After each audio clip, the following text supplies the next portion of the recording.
नमस्कार मित्रांनो, स्वागत आहे सर्वांचं ॲग्रिकल्चर इंडिया ब्लॉग ह्या यूट्यूब चॅनलमध्ये. तर पहा मित्रांनो, आज आपण ह्या व्हिडिओच्या माध्यमातून पाहणार आहे की शेणखत कुजवण्यासाठी कोणते जीवाणू वापरावेत, या संदर्भातली माहिती आणि ते शेणखत कसे तयार करावे यासातली सर्व माहिती आपण ह्या व्हिडिओच्या माध्यमातून पाहणार आहे.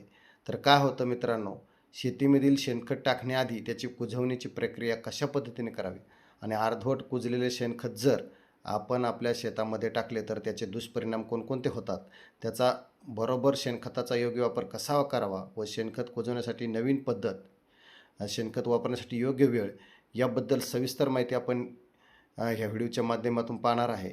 तर मित्रांनो, आमचे एक अधिकारी आहेत, ते ऊस कारखान्यावरती आहे आणि त्यांच्या माध्यमातून आपण ही माहिती जाणून घेणार आहे की ऊसासाठी गांडूळ खत, शेणखत कुजवून कसे तयार करावे, ही सविस्तर माहिती आपण त्यांच्याकडूनच ऐकून घेणार आहे. तर मित्रांनो, व्हिडिओ नक्की शेवटपर्यंत पहा. नमस्कार मित्रांनो, पहा आपण एका शेतकऱ्याकडे आलेलो आहे आणि त्यांनी गांडूळ खत बनवलेलं आहे. तर ते कशा पद्धतीने बनवलं आहे आपण त्यांच्याकडून थोडी सविस्तर माहिती जाणून घेऊया. तर तुम्ही कशी पद्धत सुरू केलेली आहे? नमस्कार, मी प्रवीण आनंदा पवार, राहणार अहमदाबाद, तालुका शिरूर, जिल्हा पुणे. मी सेंद्रिय शेतीकडे वळालेलो आहे. आणि सेंद्रिय शेती करायची म्हटली तर शेणखत आणि गांडूळ खत हे सेंद्रिय म्हणजे शेतीमध्ये वापरलं पाहिजे. म्हणून मग गांडूळ खत तयार करण्यासाठी मी सर्वप्रथम 2 किलो बीज म्हणजे कल्चर म्हणजे गांडुळे आणली PSI वरून आणि ती बेडमध्ये तयार करून ती बेडमध्ये टाकली व आपले उकळण्यातले जे होते शेणखत ते शेणखत बेडमध्ये टाकले आणि सकाळ संध्याकाळ पाणी मारले. की पाणी याच्यासाठी मारलं की त्या गांडुळांना गारवा पाहिजे, म्हणून मग सकाळ संध्याकाळ पाणी मारणे गरजेचे आहे. म्हणून हे सलग 2 महिने सकाळ आणि संध्याकाळ पाणी मारल्यानंतर हे पहा असं खत तयार झाले. हे प्युअर क्वालिटी गांडूळ खत. बरं, आता तुम्हाला याच्यात हे बीज जे आणले याला बीजला किती खर्च आला? बरं, बीजला 800 रुपये किलो प्रमाणे मी 1600 रुपयाची गांडुळे PSI institute, Vasantdada sugar institute Manjari येथून कल्चर आणले होते गांडुळाचे आणि त्यापासून हे आता प्युअर खत. आता हे तुम्ही बनवलं हे साधारणपणे किती किलोचं असेल? बरं, हे 1 टनाचं आहे. 1 टनाचं. आता 1 टनाला शेणखत किती लागले? 1 टनाला शेणखत 1 टनच लागले. 1 टन शेणखत. आणि त्याला गांडूळ केवढे कितीचे लागले? गांडूळ 2 किलो वापरली. शक्यतो गांडूळ 5 किलो पाहिजे 1 टन तयार होण्यासाठी, पण मी गांडूळ सुरुवातीला महाग बसल्यामुळे मी 2 किलोच आणली आणि त्या 2 किलो मध्ये आता खाली भरपूर गांडूळ तयार झालेली आहे. खाली आता एक 10 ते 20 किलो गांडूळ याच्यात निघतील. तर पहा मित्रांनो, खूप चांगल्या पद्धतीनं गांडूळ खत बनवण्याचं यांनी प्रयोग केलेला आहे आणि तो प्रयोग यशस्वी पण झालेला आहे. हे बघा गांडूळ खत, टॉप क्वालिटीचं गांडूळ खत यामध्ये. तर हे शेतीसाठी खूपच फायद्याचं आहे. तर आता हे किती दिवस, साधारणपणे किती दिवस लागले याला तयार व्हायला? 2 महिने लागले. 2 महिने लागले. दररोजचं नियोजन कसं केलं तुम्ही? दररोजचं नियोजन जर थंडीमध्ये एवढं पाणी नाही लागत, दिसाडा पाणी मारलं तरी चालतं, पण उन्हाळ्यात दररोज पाणी मारायला लागतं.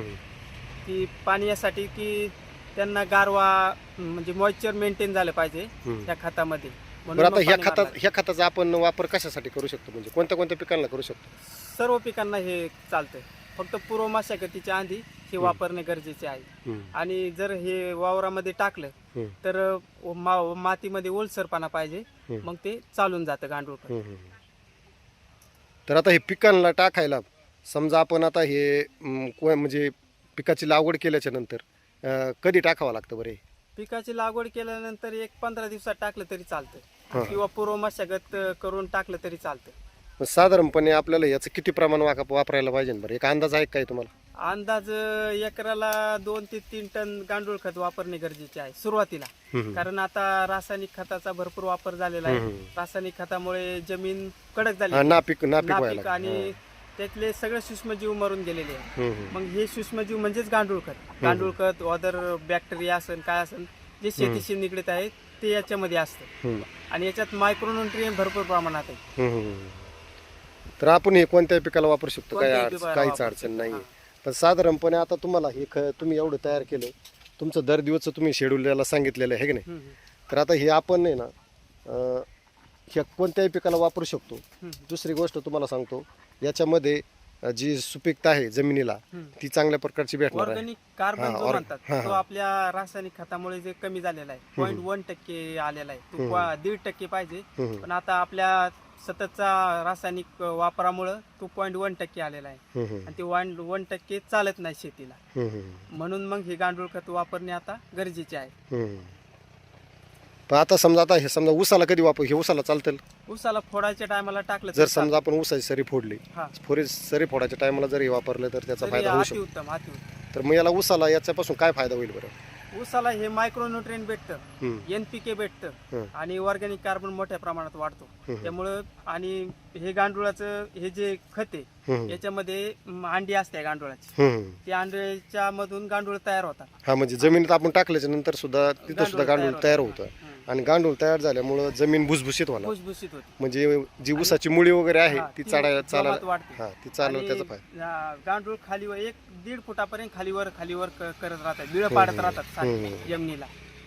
म्हणून मग जमिनीत हवा खेळती राहते. हवा खेळती न ते राहिल्यामुळं मुळांची वाढ मोठ्या प्रमाणात होते आणि जेव्हा मुळांची वाढ होते तेव्हाच पीक वाढतं.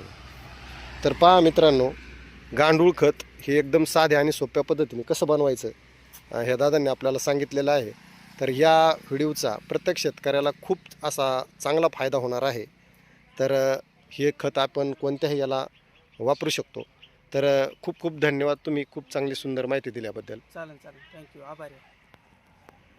तर मित्रांनो, सरांनी खूप छान सुंदर अशी माहिती आपणाला शेणखत गांडूळ खत बनवण्याची जी सोपी पद्धत आहे आणि यामुळे तुमच्या जमिनीचा पोत सुधारेल आणि पिकाचे उत्पादन वाढेल.